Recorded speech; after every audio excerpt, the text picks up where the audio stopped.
Hello there guys, welcome to one of my videos. So Ole Gunnar Solsjaer has given us an update on our summer transfer plans, and we are still active in this transfer market, and he says we are still looking to make new signings, but Solskjaer said he will be content if we don't make any more signings. Obviously, we've so far made one signing in this summer transfer window. Obviously, we got Donnie Van Der Beek in a deal worth around £40 million. We paid just over £34 million up front, and there was like 4.4 million in add-ons. Donnie Van Der Beek signed a 5-year contract with Manchester United. That keeps him at the club until 2025, and there's also an option of a further year.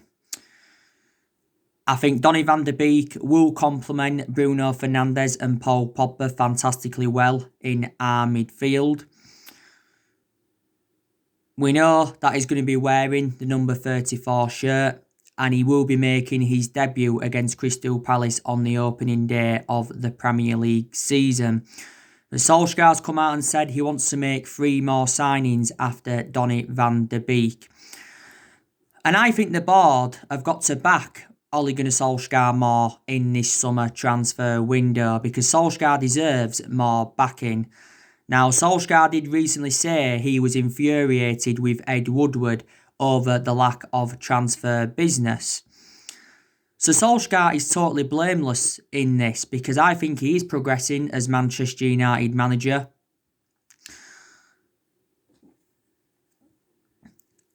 And he's even publicly come out and admitted that Manchester United have got to spend money in this summer transfer window if we are to compete with the likes of City, Liverpool, and now perhaps Chelsea. But we've been very critical of the board for several years. You know, there is main explanations behind it, obviously reflecting how poor our recruitment policy's been for several years. We've also overpaid for players in recent years. You know, we've made a lot of mistakes in the last 7 years. That's one of the main explanations why we've been so inconsistent. You know, obviously poor selection of managers. You know, we have sacked 3 managers since the Ferguson era. Obviously, that was Moyes, Van Gaal, and Jose Mourinho. And I don't feel as though they were backed enough. But Woodward has said quite a few times that he's determined to back Solskjaer. And don't forget, the first part of last season, he assured that Solskjaer's job was safe, even though at that point we enjoyed our worst start ever to a Premier League season, and it was looking very, very likely that Ole Gunnar Solskjaer was going to get sacked from Manchester United.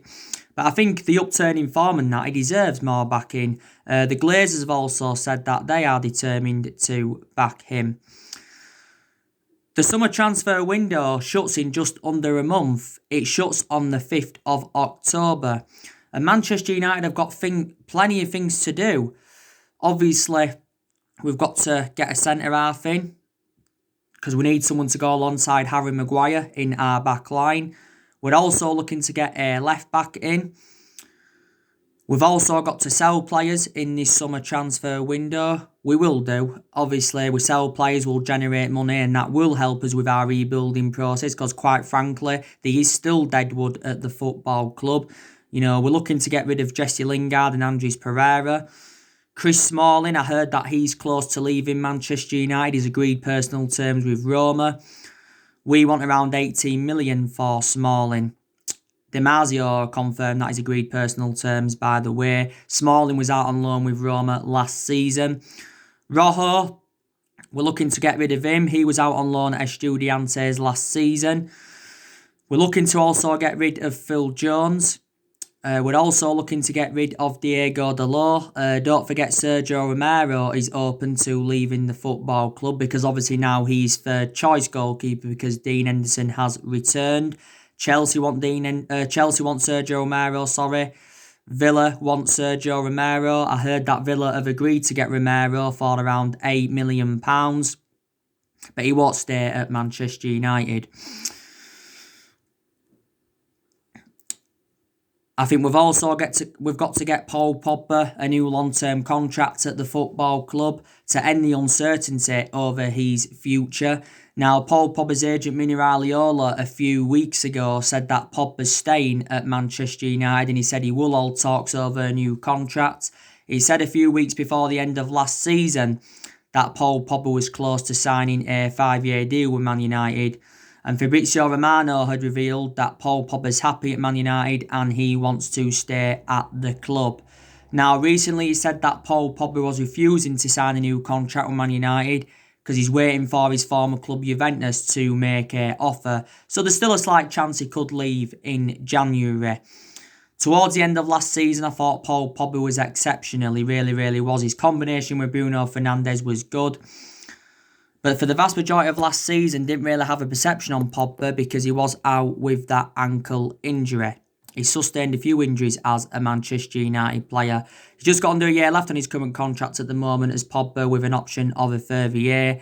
As it stands at the moment, he's our most expensive signing because we paid £89 million for him. Solsjaer has already made his decision on Maguire. Maguire will remain Manchester United captain this season. You know, this season's going to be Maguire's second season at the club. Last season was his first season at the club. We got Harry Maguire in a deal worth £80 million from Leicester last summer. So he's the second most expensive signing at the club and the most expensive centre-half in the world.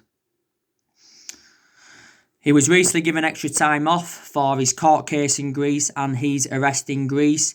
And I've already said that Solskjaer's got a goalkeeping decision to make. I think he definitely needs to put Dean Henderson as number 1. You know, whether he does or not, I do not know.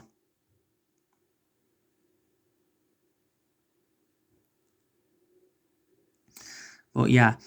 So now I want to delve into some news on Sergio Regulion from Real Madrid. Now, Sergio Regulion's transfer to Manchester United could be off. Obviously, because Real Madrid have said that they want to insert a buyback clause in any deal for Regulion. Now, if we are to sign Sergio Regulion, it will cause problems for like Luke Shaw, also to Brandon Williams. Obviously, as it stands at the moment, Luke Shaw's our first choice left back. Luke Shaw is going to be fully fit, by the way, for the new season, which is positive news because he sustained an ankle injury towards the end of last season. And he sustained a few injuries as a Man United player. He's injury prone. Luke Shaw's endured 6 years at the club. Brandon Williams is our backup left back. Got to say, last season I was very, very impressed with Brandon Williams. Last season was his first full season in the senior squad. We recently gave Brandon Williams the number 33 shirt. But I think it'd be very beneficial if Manchester United could get a left back in. Sergio Regulion, I think, has said he wants to come to Manchester United. Fabrizio Romano recently revealed that Sergio Regulion has been offered to Manchester United by Real Madrid, and we was preparing to put around the £25 million bidding for the player. We have not yet made our decision though on Sergio Regulion. Now, Arsenal and Tottenham have also been interested.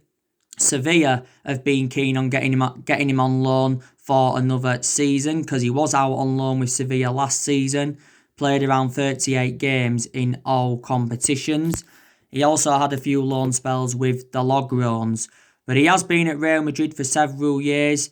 He can't get in Real Madrid's team because Zinedine Zidane prefers the likes of Ferland Mendy and Marcelo ahead of Regulion. Regulion's only 23. He's a player that can operate space. He shows good attacking intent. Defensively very, very good. And he's still under contract with Real Madrid until 2023. So maybe there's a possibility chance that he could be our second or maybe our third signing in this summer transfer window. Don't forget as well, we've also been looking at Alex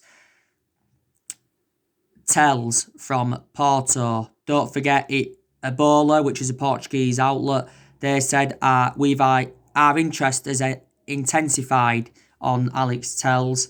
His agent was recently in Manchester to thrash out a deal for his client to come to, obviously, Manchester United. Now, Give you a bit more news on Jadon Sancho from Borussia Dortmund. Don't forget, Fabrizio Romano has confirmed, so too Simon Stone from the BBC has confirmed, that the agent fees and the personal terms have been agreed with Jadon Sancho. All we have to do now is come to an agreement on a fee. Now, we have put a £90 million bid in for Sancho, with a further 18 million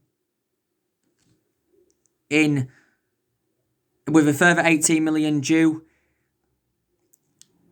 in performance-related add-ons. And it says we will pay this fee in instalments over the course of the next 2 to 3 seasons. Now, Dortmund's valuation is £108 million. Throughout the course of this Jadon Sancho transfer saga, it has been Borussia Dortmund's asking price that has been the stumbling block. I think we've also agreed a contract for Sancho worth around 250 grand a week. So Sancho now could be signing for the football club. Now, Mike Phelan, who's our assistant, he recently said that Manchester United could be closing in on a deal for Sancho, because he's recently been following him on Instagram. Now, I think it said that Sancho's set to get a bonus payment in his Borussia Dortmund contract for the appearance he made for England against Iceland recently. A few weeks ago, Jadon Sancho to Manchester United looked dead in the water, because obviously it said we'd abandoned our chase for the player until the summer of 2021. And obviously Borussia Dortmund were saying that they are convinced that Sancho will stay with them at least for one more season. But yeah, we've confirmed we are not giving up on the signing of the player unless he publicly says that he wants to stay at Borussia Dortmund. And Sancho does remain our number one priority target. You know, I think we've been in for him for like the last 3 years. Obviously, we've made a promise to him that he will be our next number 7.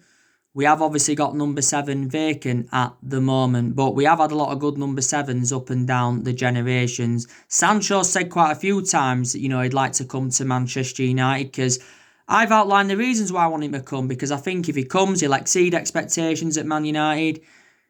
You know, he's got a very, very good friendship with Rashford. That's also very beneficial. He's predominantly a right winger, and Man United want a right winger, and he's still very, very young. Sancho's endured 3 years with Borussia Dortmund. You know, last season I think he scored 17 goals and provided 17 assists. Dortmund only paid 8 million for him from Man City. You know, Sancho's still under contract, I think, with Dortmund until 2022. In August, which was last month, Dortmund said we had until the 10th of August to sign Sancho. We obviously missed out on that deadline, so he decided to go out on pre-season. Now, for quite a while now, we have been looking at a lot of alternatives to Sancho, because there is much cheaper solutions than him. But Solsjaer did recently reveal that he was very infuriated over the Jadon Sancho deal, because it has gone on for so long now. And he's obviously told Ed Woodward to go and get him, and obviously to fix it.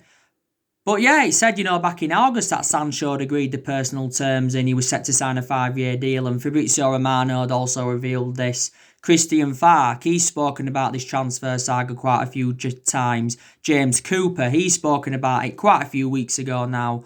And he says Man United don't miss out on players that they do intend on signing. So that's the latest news on him. This season is a big test for Solskjaer, because this season is his second full season at the football club. And obviously, this season, we've got to see improvements at Manchester United. We really, really have. I think there's, certain players that have got to improve. I think Harry Maguire's got to improve. There's aspects of Victor Lindelof's game that's got to improve. Lindelof's endured 3 years at Man United. We got him from Benfica back in 2017 for £30 million. Wan-Bissaka, he needs to improve his attacking intent because that's what he's lacking at the moment, Wan-Bissaka. But Wan-Bissaka's defensive contribution's always been very, very good. Obviously, we got Wan-Bissaka in a deal worth £50 million from Crystal Palace last summer. For the vast majority of last season, exceptional, but towards the end of last season did look a bit fatigued. But I think he can be our next right-back for the next 9 to 10 years and probably can emulate into the next Gary Neville. I think De Gea's obviously got to get back to his best. You know, there has been a few Manchester United fans saying that we should sell De Gea in this summer transfer window, but obviously we're not gonna. We may sell him next summer. You know, David De Gea has been our number one goalkeeper for several years. You know, this season's going to be David De Gea's 10th season at Manchester United. Like I said, he's had 7 good years out of the 9 years he's been with us because in the last couple of years, he has been a liability, reflecting on the calamitous mistakes he has made. De Gea's made over 400 appearances for us in all competitions, 300 odd appearances in the Premier League. He has won everything domestically at the football club and he's won individual awards reflecting on his good run of performances. You know, we paid just over £18 million for De Gea from Atletico Madrid back in 2011. And I said if we had sold him in this summer transfer window, we'd have still got around £60 million for him. When De Gea does eventually leave Manchester United, he will go back to Spain. So yeah, he's got to get back to his best. He's been making mistakes for Spain recently. Luke Shaw, he's obviously got to improve his fitness because, like I said, he's too injury prone at the moment. Eric Bailly, I think he'll stay at Manchester United at least for another season. I think Bailly's got to improve his fitness. He's far too injury prone. Last summer in pre-season, Bailly sustained, was it a knee injury? That kept him out until February, which was obviously earlier on this year. Then had some good games and then obviously suffered a concussion in our 3-1 defeat to Chelsea in the FA Cup semi-final. Bailly's endured like 4 years with us. We paid £30 million for him from Villarreal back in 2016.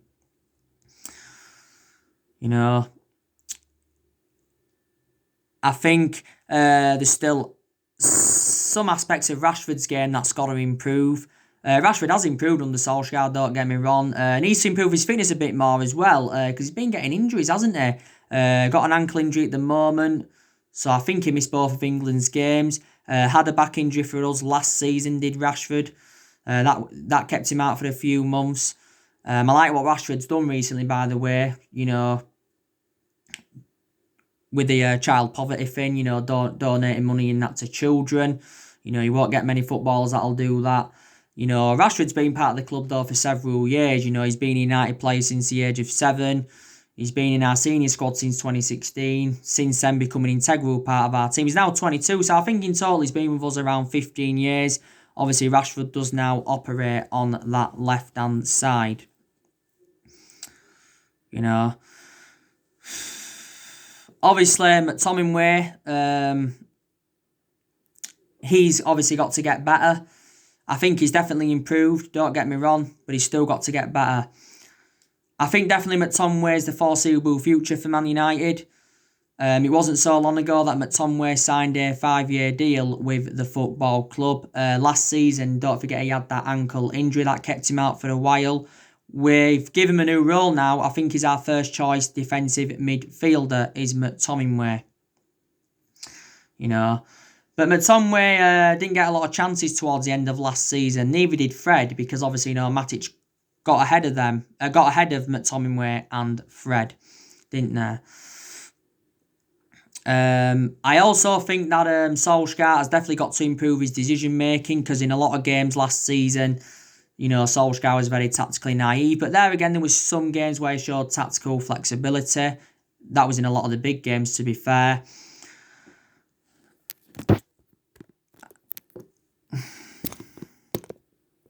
I think there's aspects of our game that have also got to improve, you know. So, but like I said, Solskjaer knows that he'll have bigger expectations to exceed this season. I think our expectations this season will be to challenge for the Premier League title. We haven't mounted any title challenge up in the last 7 years, and we have not won the Premier League since 2013. The last time we won it was in Ferguson's last season.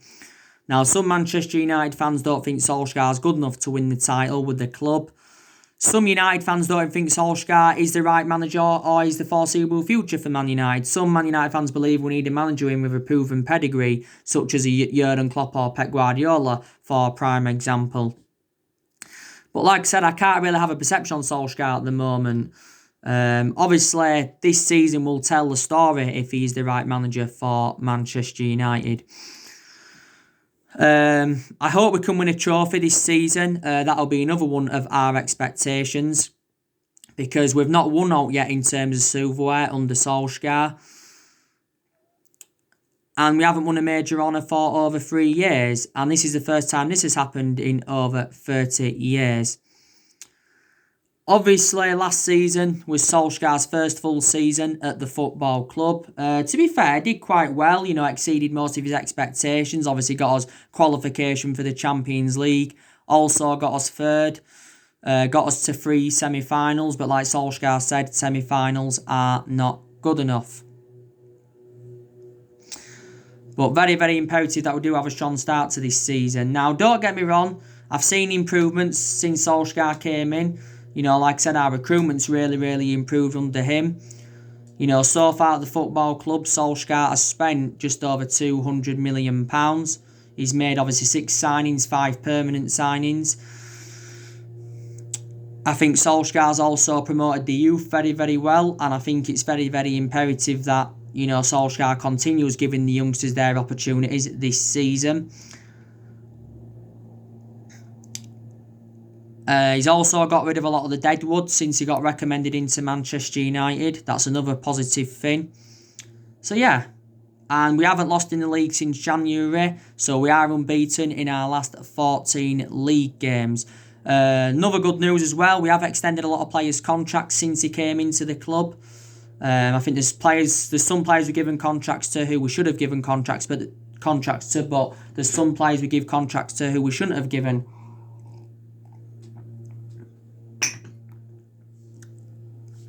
contracts to.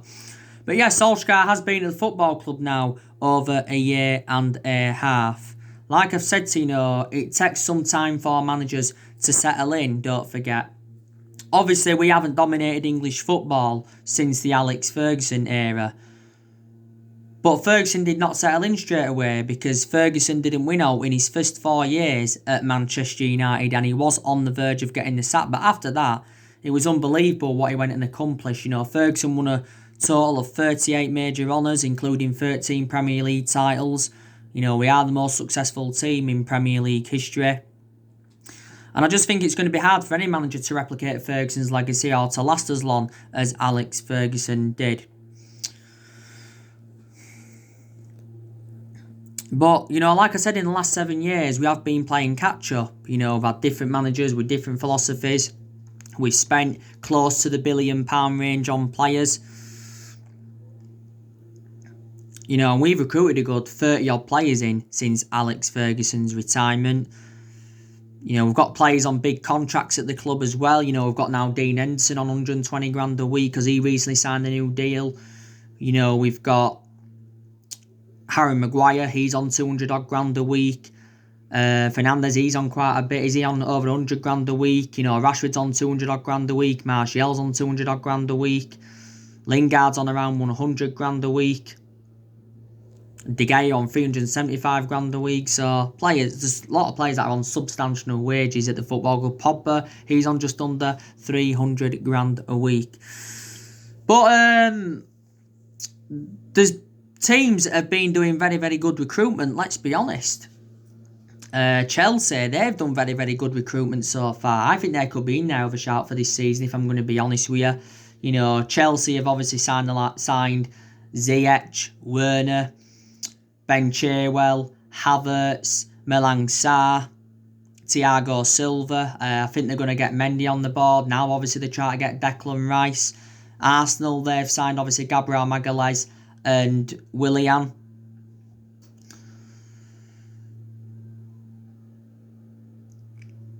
Manchester City, they've signed Nathan Ake and Ferran Torres. Tottenham, they've made some signings as well. They got Joe Hart on a free. They also got Holberg. They got Doherty. Liverpool, they recently signed to Sikmas. By the way, he got tested positive for coronavirus recently. Leeds, they've also made a few signings. They obviously got Rodrigo from Valencia. I think they also got a centre-half in. Is it Cock or something like that? They got Harrison in. They got that Costa in from Wolves. Yeah, so there's some teams that are doing very, very good recruitment. But like I said, in regards to Solsjaer, I want his managerial tenure to work out at Man United, because obviously he's a club legend and he was a great player for the football club for 11 years. He flourished under Ferguson's guidance. He's got a fantastic pedigree as a player, but hasn't got a fantastic pedigree as a manager. But reflecting how long he's been at Manchester United, you can say now he has got that managerial experience behind him. But recently we've been replicating what we did when Solskjaer first came in, because Solskjaer was very, very good when he first came in as the interim manager. Obviously, won his first 8 games. I think we won 8 or 9 away games on the trot. Won a total of 14 games out of 19 in all competitions, and that obviously give Ole Gunnar Solskjaer the job on a permanent basis. If things were to work out this season, then I think there's a chance that we could extend Solskjaer's contract. He's just got under 2 years left on his current contract at the moment. So anyway, guys, that's everything to update you today. Drop your comments, likes below on the channel. If you do, consider subscribe as always, and take care. God bless, and I'll see you all again very, very soon.